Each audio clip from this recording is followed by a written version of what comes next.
आज के इस क्लास के अंदर हम लोग बात करने वाले हैं हम लोग बेसिकली एंशिएंट हिस्ट्री की शुरुआत करेंगे। और जैसा कि आप सभी को पता है कि जब मैं यानी संजीव पांडे सर जब लेक्चर लेते हैं तो किसी भी चीज़ को इंट्रोडक्शन शुरू करते हैं और एक ब्रीफ सा आपको रिसर्च एनालिसिस हम आपको देते हैं। तो before starting with ancient India ancient history को हम लोग एक बात देखेंगे कि हम लोग इसको पढ़े क्यों। तो उस एंशिएंट हिस्ट्री को क्यों पढ़ने के लिए कुछ पॉइंट है जिसके बारे में हम इंट्रोडक्शन में इसके बात करेंगे। तो moving to the slide directly, the study of the ancient Indian history is important for several reasons. क्या क्या रीजन हो सकते हैं इसके बारे में बात करते हैं। पहली बात हमें ये पता चलेगा कि how when and where people develop the earliest cultures in India and how they began undertaking agriculture and stock raising which made life secure and settled. तो जैसे कि मैंने आपको कुछ एक सेशन पहले ही बताया था कि जब तक हम लोग हंटर एंड गैदरर थे, अगर हम ह्यूमन इवोल्यूशन को देखें तो हम लोग बायोपेडलिज्म पे बहुत लेट में आए। पहले Neanderthal man, osteo Homo habilis, इस तरह का पूरा हमारा एवोल्यूशन रहा है। तो हम लोग जब बायोपेडलिज्म पे आए, बायोपेडलिज्म का मतलब होता है दो पैरों पर चलने वाली, जब हम बने तब जाके हमें जो है हमें लगा कि तब भी हम लोग जो थे हंटर एंड गैदरर थे। हंटर गैदर का मतलब सिंपल सी बात है, अगर ठंड लग रही है तो किसी ऐसे जानवर को मार के उसकी खाल पहन लो जिससे आपको ठंड ना लगे, केव्स के अंदर जाके रहना शुरू कर दो, एंड पॉसिबली अगर आग की फैसिलिटी तो फायर को लेट करो, ठीक है। बट ये लाइफ जो थी बड़ी मुश्किल थी क्योंकि आपको रेगुलर के जंगल में जो है जानवरों से जो है 1 to 1 करना पड़ता था, एंड ओवरऑल जो है एक सेटल लाइफ नहीं थी। और जब तक इंसान सेटल नहीं होगा तब तक वो ग्रो नहीं करेगा। तो हमारी जो सोसाइटी डेवलप हुई है उसके पीछे एग्रीकल्चर का बहुत बड़ा रोल रहा है। तो यहाँ पे एंशिएंट हिस्ट्री पढ़ने से हमें ये पता चलेगा कि कब हम लोग कैसे सेटल हुए और कैसे हम लोग एग्रीकल्चर के बाद व्हील की, आग की, वेपन्स की, टूल्स की, मेटलर्जी को कैसे हम लोगों ने डेवलप किया, कैसे हम लोगों ने सोसाइटल रूल्स एंड रेगुलेशन को फॉर्मेट किया, कैसे हम लोगों ने रिलीजन को डेवलप किया within our own region. आप लोगों को पता होगा कि India is one of the oldest civilization we have. चलिए ठीक है। It shows the ancient Indians discovered the utilize natural resources and how they created means of their livelihood. कैसे उन लोगों ने अपनी लाइवलीहुड का मतलब क्या होता है, जो डे टू डे आपको तंग ना करें, मतलब हम लोगों को परेशान ना होना पड़े with respect to food and everything else. तो हम लोगों के, हमारे पूर्वजों ने, हमारे एंसेस्टर्स ने किस तरह से काम किया, जिसकी वजह से हम लोगों ने जितने भी रिसोर्सेज थे उसको हार्नेस कर पाए और लाइवलीहुड को क्रिएट कर पाए। Fine, we get an idea how ancient inhabitants made arrangement for their food, most important, then shelters and then transport. ये 3 चीज़ें बड़ी इंपॉर्टेंट होती हैं। फूड सर्वाइवल के लिए चाहिए, और फूड का जो सोर्स होना चाहिए वो किसी फ्रेश वाटर के पास ही होना चाहिए। तो पॉसिबली जो सिविलाइजेशन हम देखते हैं, एंशिएंट सिविलाइजेशन देखते हैं, अगर हम इजिप्ट की सिविलाइजेशन देखें तो नाइल की साइड में है, अगर आप मेसोपोटामिया के देखें तो वहाँ पे भी रिवर है, और इंडस में तो, इंडस वैली में तो रिवर है। उसके बाद हम देखते हैं Ganga Yamuna, Chinese civilization Hwang Ho river के आसपास है। और उसके बाद हम देखते हैं Ganga Yamuna Doab is the one of the finest area, जहाँ पे सबसे पहले जो है after the Indus valley civilization जहाँ पे डेवलपमेंट शुरू हुआ था, जस्ट बिकॉज की गंगा यमुना का वो गैंजेटिक प्लेन्स थे, ठीक है। उसके बाद शेल्टर की अगर बात करते हैं तो शेल्टर के लिए एक बड़ा इंपॉर्टेंट फीचर हमारे कंट्री में है, जो कि हम इंडस वैली सिविलाइजेशन के अंदर पढ़ते हैं कि बड़े शानदार स्ट्रक्चर हम लोगों ने क्रिएट किए। हम लोगों ने मल्टी लेवल्स की बिल्डिंग्स बनाई, हम लोगों ने प्रॉपर टाउन प्लानिंग देखी, उसके अंदर प्रॉपर सिमेट्रिकल स्ट्रक्चर्स देखे, हम लोगों ने ग्रैनरीज देखी, हम लोगों ने डॉकयार्ड्स देखे, हम लोगों ने फैक्ट्रीज देखी। बट ऑल ऑफ सडन वैदिक कल्चर में जब जाएंगे तो वो सारा फीचर जो है एलिमिनेट हो जाएगा, बट स्टिल शेल्टर तो बना। उसके वैदिक कल्चर में जाकर देखेंगे ट्राइबल सिस्टम शुरू हो चुका था, लोग हट्स में रहना शुरू कर चुके थे। तो shelter is second important thing, क्योंकि वो भी आपको स्टेबिलिटी देती है। एंड देन आफ्टर ट्रांसपोर्ट, जब ट्रांसपोर्ट डेवलप हुआ तभी हम देखते हैं कि एक इंसान एक प्लेस से दूसरी प्लेस जा सका। और ट्रांसपोर्टेशन के लिए जो सबसे इंपॉर्टेंट जो parameter that was wheel, discovery of wheel. Fine, then how to to their farming, spinning, weaving, metal works, and how they cleared forest, founded villages, cities and eventually large kingdoms. ये सारी चीज़ें जो है interconnected है। पहले stabilization हुआ, उसके बाद ज़्यादा लोग एक जगह रहना शुरू हुए, उसके बाद सोसाइटी डेवलप हुई, उसके बाद सोसाइटी के अंदर रूल्स फॉर्मुलेट हुए, फिर फर्दर जो है टूल्स डेवलप हुए, फिर जंगल और क्लियर किया गया, और बड़ी खेती की ज़मीन बनाई गई। जैसे डिमांड बढ़ती गई वैसे वैसे प्रोडक्शन बढ़ाते चले गए, ठीक है। एंड इवेंचुअली देखा गया कि हर चीज़ का एवोल्यूशन होता चला गया, और जो गाँव थे, जो छोटा 2 आदमियों का जो एक बसेरा था वो 4 आदमियों में कन्वर्ट हुआ, फिर वो छोटा शहर बना, बड़ा शहर बना, और फिर महाकिंगडम्स जिसे हम बोलते हैं महाजनपद बनकर तैयार हो गए, ठीक है। People are not considered civilized unless they know how to write. The different form of writings prevalent in India today are all derived from the ancient scripts. अच्छा, हम सिविलाइज तब तक नहीं होते, हम लिखना नहीं जानते। लिखने का मतलब है कि अपने आप को एक पीस ऑफ पेपर या किसी भी चीज़ पर एक्सप्रेस करना वाया सर्टन कैलीग्राफिक थिंग्स। तो हम जब समझते हैं कि जो एंशिएंट इंडियन हैं, हम अगर बात करें मेजोलिथिक नियोलिथिक एज के, तो वहाँ पे हम लोग इमेज डिपिक्ट करना शुरू कर चुके थे। बट जो प्रॉपर हम देखते हैं कैलीग्राफी या जो हमें एंशियंट टेक्स्ट मिला है वो मिला है हमें इंडस वैली के अंदर। हालांकि वो अभी तक डिसाइफर नहीं हुआ, डिसाइफर का मतलब वो डिकोड नहीं हुआ, और डिकोड हो जाएगा तो आपके लिए सवाल बन जाएगा डेफिनेटली, ठीक है। तो उससे हमें बचना है कि अगर वो नहीं होता तो अच्छी बात है, हो जाए तब भी अच्छी बात है, क्योंकि हो जाएगा तो हमें अपनी हिस्ट्री का फर्दर इम्प्रोवाइज वर्जन समझने को मिलेगा। बट कहाँ तक डिकोड हो गया? ऋग वेदा तक डिकोड हो गया, जो वैदिक कल्चर में। और ऋग वेदा क्या है? ऋग वेदा अलॉन्ग विद ज़ेन अवेस्ता है, 2 किताबें जो वर्ल्ड का सबसे एंशिएंट टेक्स्ट माना जाता है, ठीक है। तो ऋग वेदा है। तो हमें और एक और पॉइंट यहाँ लिखा है कि जितनी भी प्रेजेंट डे पे हमारे पास स्क्रिप्ट्स हैं, जितनी भी राइटिंग्स हैं, वो कहीं ना कहीं हमारी एंशिएंट स्क्रिप्ट से डिराइव हुई हैं, ठीक है। तो इसलिए एंशिएंट हिस्ट्री हमारे लिए ज़रूरी है। साथ ही साथ this is also true to the languages we speak today. हम जानते हैं कि भारत एक विभिन्नताओं में एकता का देश है, और अगर हम बात करें डाइवर्सिटी की, तो एक लैंग्वेज, एक लिंगुअल डाइवर्सिटी बहुत सॉलिड है हमारे कंट्री के अंदर। आप जम्मू से, कश्मीर से लेके आप कन्याकुमारी तक चलिए, आपको हर 10 किलोमीटर में एक नया लैंग्वेज तो नहीं, एक नया डायलेक्ट देखने को मिल जाएगा। चलिए जम्मू कश्मीर और कन्याकुमारी की बात छोड़िए, आप उत्तर प्रदेश को देख लीजिए, आप 10 किलोमीटर में चलिए, आपको एक नई लैंग्वेज देखने को मिलेगी। लैंग्वेज नहीं, मतलब बोलने का मतलब स्टाइल है, एक्सेंट जो है वो चेंज होता चला जाएगा, ठीक है। बड़ा बेस्ट एग्जांपल मैं देता हूँ उसमें लखनऊ कानपुर की लैंग्वेज का। लखनऊ कानपुर में मेरे ख्याल से 50-60 किलोमीटर का डिफरेंस है, and the way of communication is hugely different, मतलब बहुत बड़ा डिफरेंस आ जाता है, ठीक है। तो जो लैंग्वेजेस हमारी प्रेजेंट डे में प्रॉपर जो लैंग्वेजेस को हम जो हमारे कॉन्स्टिट्यूशन में भी इंश्राइंड है, वो सारी लैंग्वेज पे कहीं ना कहीं इनका जो बैकग्राउंड है वो यहीं पे देखा जाता है। Ancient history interesting because many races and tribes intermingled in India. हम जैसे जानते हैं कि जो पहले जो सिस्टम हुआ करता था, लोग जो है हमेशा रिसोर्सेज के पास रहना पसंद करते थे। तो अगर मैं बोलूँ तो ये बात गलत नहीं होगी कि पूरे एशिया के लोग जो इंडिया की तरफ आए थे, चाहे वो ईरान से हो, चाहे वो अफगानिस्तान से हो प्रेजेंट डे, चाहे वो चाइना से हो, इवन चाहे वो श्रीलंका से ही क्यों हो, just for the resources and for wellbeing. क्योंकि इंडिया के पास वो सब चीज़ें तब भी थी और आज भी हैं, जिसकी वजह से हम बोलते हैं ब्लेस्ड कंट्री है। आप देख लीजिए, अगर आप बोलते हैं, आप काउंट कर लीजिए हमारे पास क्या चीज़ नहीं है, कोई भी ऐसा जोग्राफिकल फीचर है जो इंडिया में नहीं है। Even we have volcano also, barren islands, ठीक है। We have waterfalls, we have rivers, we have lakes, we have reservoirs, we have geysers, we have ocean. इतना बड़ा ओशन है कि जो अंटार्कटिका से टच करता है, इंडियन ओशन अपने आप में। We have base, we have everything, every geographical feature है। हमारे पास बहुत ठंड भी है, बहुत गर्मी भी है, ठंडा डेजर्ट भी है, गर्म डेजर्ट भी है, सब कुछ है हमारे पास। तो क्या होगा जब सब कुछ है, रिसोर्सेज है, तो क्या होगा? तो सारे, जैसे इंडिया है तो यहाँ से ईरान से लोग आ रहे हैं, अफगानिस्तान से एंटर आ रहे हैं, चाइना से लोग एंटर कर रहे हैं, हर जगह से लोग एंटर कर रहे थे इंडिया के अंदर। तो क्या हुआ, सारी ट्राइब, सारी रेसेस आई यहाँ पे, सारी इंटरमिंगल हुई, एंड जो हम देख रहे हैं प्रेजेंट डे में डाइवर्सिटी देख रहे हैं, जेनेटिक डाइवर्सिटी देख रहे हैं, वो कहीं ना कहीं इसी की वजह से हुआ भी है। तो ये भी हमें समझने को मिलेगा कि कौन कब आया, उसकी वजह से क्या चेंजेस हमारे प्रेजेंट सोसाइटी में हैं, ठीक है। Like pre Aryan, the Indo Aryan and the Greeks, Scythians, Hunas, Turks and others made their home to India. Each ethnic group contributed to evolution of Indian social system, art, architecture, language and literature. अब हर एक चीज़ आ रही है, मतलब suppose करो कि हम Mughals आ रहे हैं, मुगल्स बेसिकली टर्क्स थे, ठीक है। वो जब एंटर करें तो हम बोलते हैं Mughlai food. What is Mughlai food? किसी भी चीज़ में मक्खन डाल दो मुगलई फूड बन जाता है। फिर पंजाबी फूड क्या होता है?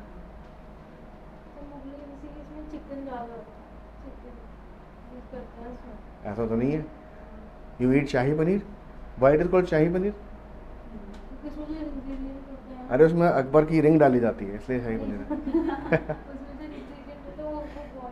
शाही पनीर का जो इंग्रेडिएंट्स है बहुत ज़्यादा मतलब जो बॉडी, अब देखो सिंपल सी बात है, जो मुगलई फूड होता है उसके अंदर मैं एक बेसिक डिफरेंस बताता हूँ। वो बहुत ज़्यादा जो है ना, क्या बोलते हैं, ड्राई फ्रूट रिच होता है। ऐसा क्यों है? जिस रीजन से आ रहे हैं वहाँ पे ड्राई फ्रूट्स ही बहुत ज़्यादा है, और वहाँ सर्दी होती थी इसलिए गर्म खाना पचाया जा सकता है। पर हम दिल्ली वाले हैं, हमें तो 45 डिग्री में भी समोसा और चाय गर्म चाहिए शाम को, हम फिर भी गर्म खाते हैं, एक्स्ट्रा गर्म खाते हैं, ठीक है। एनीवेज, ठीक है। तो इसी तरीके से वो जब आए, स्कैथियंस बताएंगे, अभी आएगा। स्कैथियंस बेसिकली आपके सेंट्रल एशिया से की तरफ से ही आए थे, ठीक है। स्कैथियंस के बारे में बात करें, शाकाज, यस, स्कैथियंस सेम, ठीक है। तो ये पूरा सोशल, सिमिलरली जब वो आए थे तो वो कहा जाता है हॉर्सेस भी लेके आए। हॉर्सेस इंडिजिनस नहीं माना जाता, बट जो रिसेंट थ्योरी है, सिनोली की जो थ्योरी है वो इससे कॉन्ट्राडिक्ट करती है कि इंडियन की हॉर्स का ओरिजिन इंडियन है। बट मैक्सिमम थ्योरी जो सबसे ज़्यादा accepted theory, that is max Muller theory. Max Miller बोलते हैं कि वो घोड़े बैठ के उधर से आए थे, from the Hindu Kush mountain regions. तो क्यों आए थे, will talk about that in, जब हम आर्यंस को पढ़ेंगे तब हम उसके बारे में बात करेंगे। I tell you the each and every thing of that. You should shift backward, ठीक है। Apart from the Indian culture has been intermingling culture, अच्छा ठीक है, सिमिलरली लैंग्वेज आई, सिमिलर जेनेसिस आए। अब चलो मैं एक डिस्कस कर ही देता हूँ, तुम्हारे को मैक्स मिलर थ्योरी डिस्कस कर देता हूँ एक बार।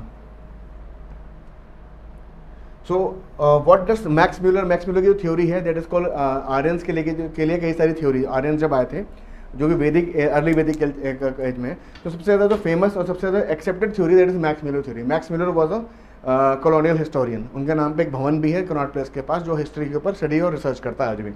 तो व्हाट दे से कि हमारा जो एरिया था, इंडस वैली का रीजन था, वो बहुत ज़्यादा फ्लरिशिंग था। कई सारी साइट्स थी, हड़प्पा, मोहनजोदाड़ो, धौलावीरा, कालीबंगन, रोपड़, कई तरह की साइट्स थी जो कि बहुत ज़्यादा फ्लरिश थी, सिविल इंजीनियरिंग से बहुत ज़्यादा लैस थी। अब इंडिया में क्या हो रहा था, इंडिया में क्योंकि लाइफ सेटल हो चुकी थी, तो what is the difference between a tool and a weapon?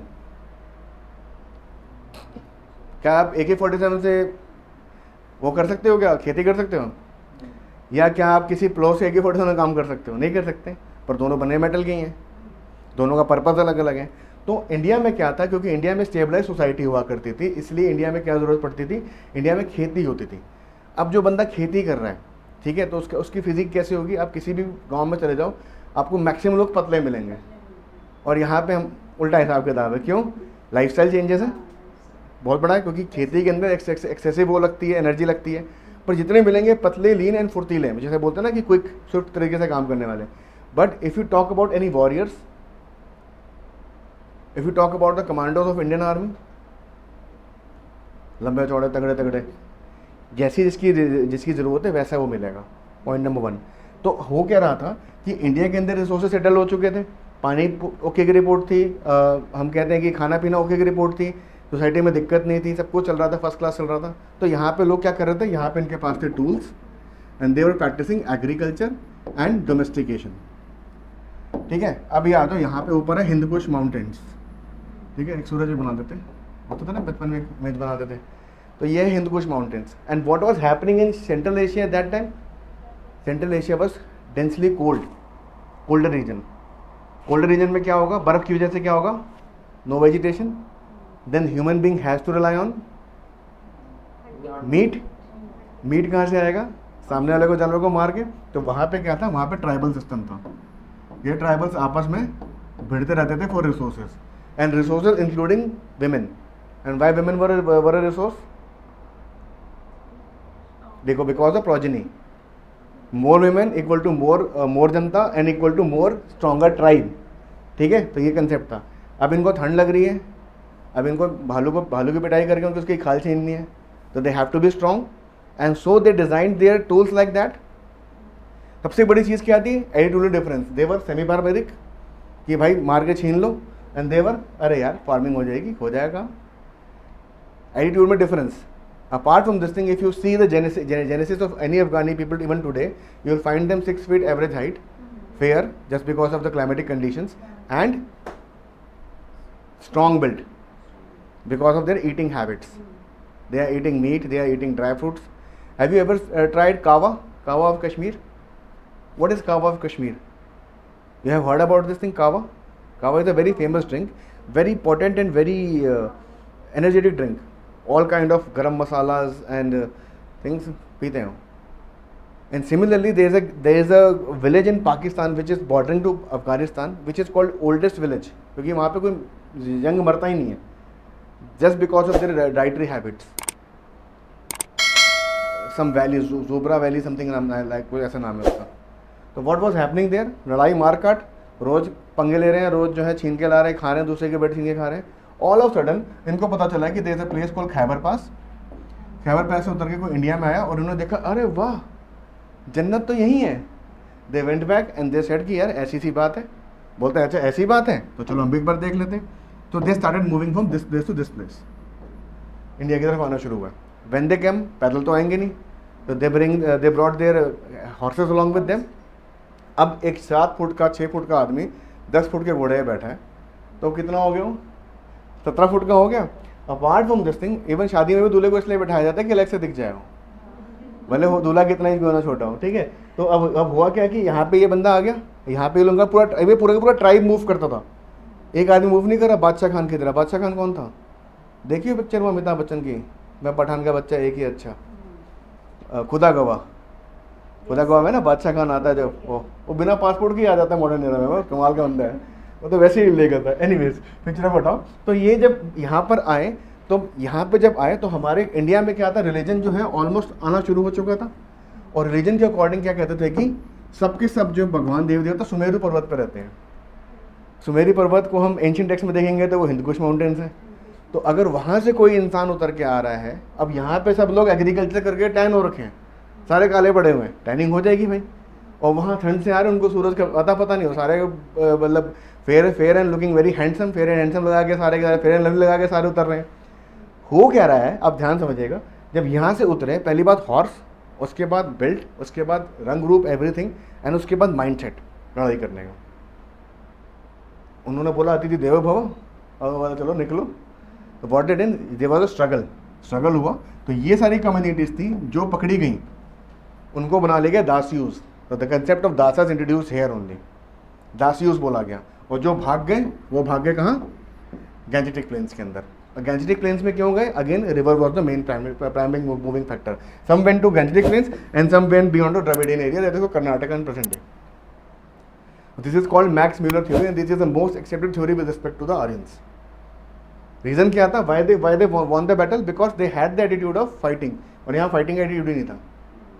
क्या करेंगे लड़के, जब दोस्त बनाए काम हो सकता तो दुश्मन क्यों बनाए। यहाँ पे वो कौन सी पिक्चर वो देख रहे थे वो, but this is the reason.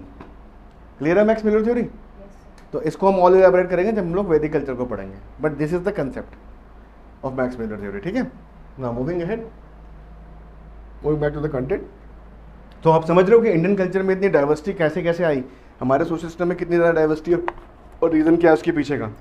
इसके पीछे का रीज़न ये सारी चीज़ें जो है, सारे फैक्टर मिलते चले गए।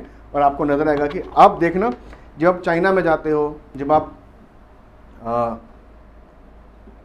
भूटान में जाते हो। अच्छा, एक और चीज़ है, जो north eastern part of the country है वो लगभग कट ऑफ रहा है, इसलिए वहाँ पे भी आप देखोगे कि there are multiple tribes and at the time they are fighting for the same thing, resources. Present day में क्या दिक्कत है, प्रेजेंट डे में अगर हम बात करते हैं इंडियन सिक्योरिटी के अंदर, हम नॉर्थ ईस्ट को जब पढ़ते हैं तो उल्फा ग्रुप क्या करता है, या फिर जो वहाँ पे नागाज है वो क्या कर रहे हैं, basically they are fighting, they are demanding their rights कि भाई हमें अपना एरिया दे दो, हमें किसी से मतलब नहीं है, we will administrate by ourselves. ठीक है। सिमिलरली आप वियतनाम चले जाओ, आप कंबोडिया की तरफ चले जाओ, आप थाईलैंड की तरफ चले जाओ, या फिर आप जापान की तरफ चले जाओ, you will find single kind of race. ठीक है, with similar kind of features, because very few people try to introduced here, और वो इंट्रोड्यूड हुआ भी क्योंकि the close social system, nobody made it.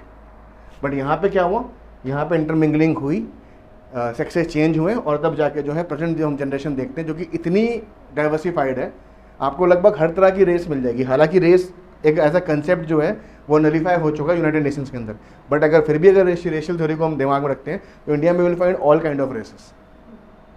Y, this is the reason. Clear. Ancient Indian culture has been the intermingling, वही बात होगी। Aryans वाली बात मैंने बताई, ठीक है। तमिल कल्चर ऑफ साउथ, ये सब चीज़ें अभी जो है धीरे धीरे करके एंशिएंट इंडिया में क्लियर होते चली जाएंगी। Moving ahead, since ancient India has been lands of several religions. अब रिलीजन्स की बात करते हैं तो हिंदुज़म, बुद्धिज़्म, जैनिज़्म, सिखिज़्म, 4 मेजर रिलीजन जो वर्ल्ड के हैं वो इंडिया के अंदर ही स्टार्ट हुआ है एंड प्रोलिफिकेट हुआ है, और बुद्धिज़्म तो इंटरनेशनली भी गया। ठीक है। Now you will find Sikh community all across the world. You go to Africa, you will find a Sardarji selling chicken or doing some kind of very good business. You will go to Canada, you will find Sardarji working, even participating in parliament. You will go to London, you will find Sardarji log. मतलब Sardarji logs are everywhere and they are doing their best of their jobs. Even in Afghanistan, recently there was a threat, there was an attack on the Gurdwara, and there was a fatwa against them कि either convert into Sunni Islam or leave the country. ठीक है। तो this was again, Sardarji was there even in Taliban, that was the 10th region. In fact, if you talk about any kind of disaster, recently we have witnessed huge corona outbreak in last 2 years. Who was working? Khalsa Aid. Have you heard about Khalsa Aid? Sardarji was there. If you talk about Jainism, what is the percentage of Jain people in India? Generally, what we consider Jains are also Hindu, but Jain is a separate religion. Their worshipping pattern is different from any Hindu god or goddesses. Similarly, Hinduism got the further classification and further classification and further classification, lot of stratifications. n number of certification and n number of culture, n number of worships. Like everybody who is a Hindu here must have one defined ईष्ट देव, जो कि कुल देवा है, कुल देव है, कुल देवती देवी का कंसेप्ट होगा. आपके यहाँ पे होगा, आपके यहाँ पे होगा, है वर्षा. एंड एक पर्टिकुलर डे रखा गया है, उस दिन उनकी वर्शिप होनी. Apart from that rest of the god also being, ठीक है, लक्ष्मी माता आ जाओ, सरस्वती माता आ जाओ, सब चीज़ चलती है हमारे यहाँ पे. ठीक है, तो हिंदुज़म का जो बैकबोन है that is from Vedic culture itself. Then after Hinduism के बाद Buddhism and Jainism. Buddhism Jainism are quite contemporary to each other. ठीक है, 30-40 साल के गैप के बीच में वो इसलिए हम कंटेम्परेरी बोलते हैं. Sikhism establish in somewhere around 1400. Sikhism establish. तो 4 बड़े religion. Apart from that we have Islamic people, we have Persian people, we have Christian people. And apart from that in the north eastern region we have atheist, we have many people who are worshipping their local tribal gods, and this kind of society we have.